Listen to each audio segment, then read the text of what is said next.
Okay. Little fishes of the sea, they sent an answer back to me. The little fish's answer was, "We cannot do it, sir, because—" "I'm afraid I don't quite understand," said Alice. "It gets easier further on," Humpty Dumpty replied.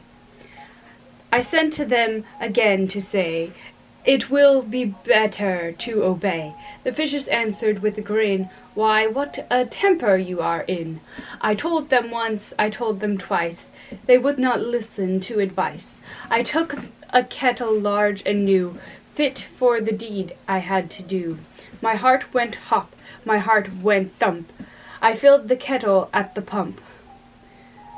Then someone came to me and said, 'The little fishies are in bed.' I said to him, I said it plain, 'Then you must wake them up again.'"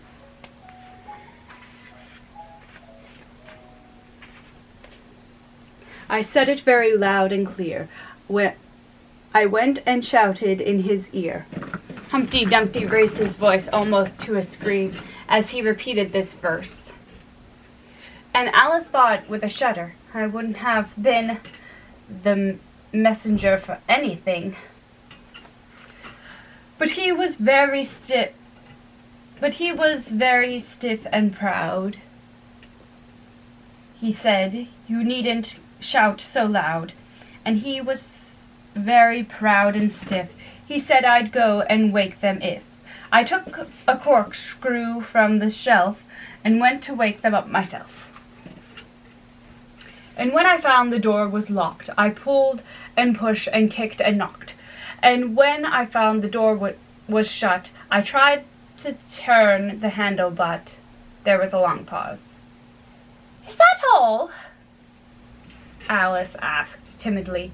"That's all," said Humpty Dumpty. "Goodbye."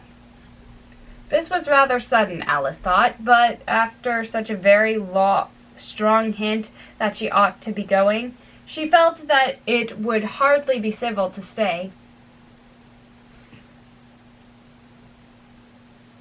So she got up and held out her hand.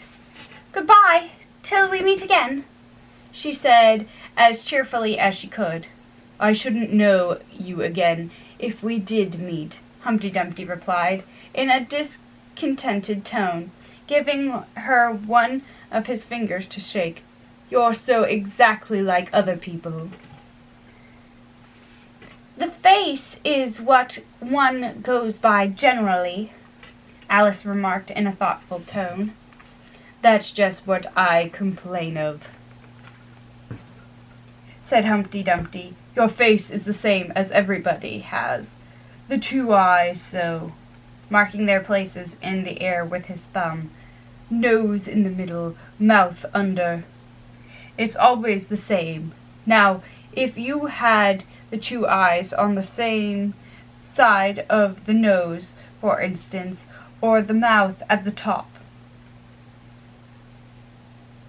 that would be some help." "It wouldn't look nice," Alice objected. But Humpty Dumpty only shut his eyes and said, "Wait till you've tried."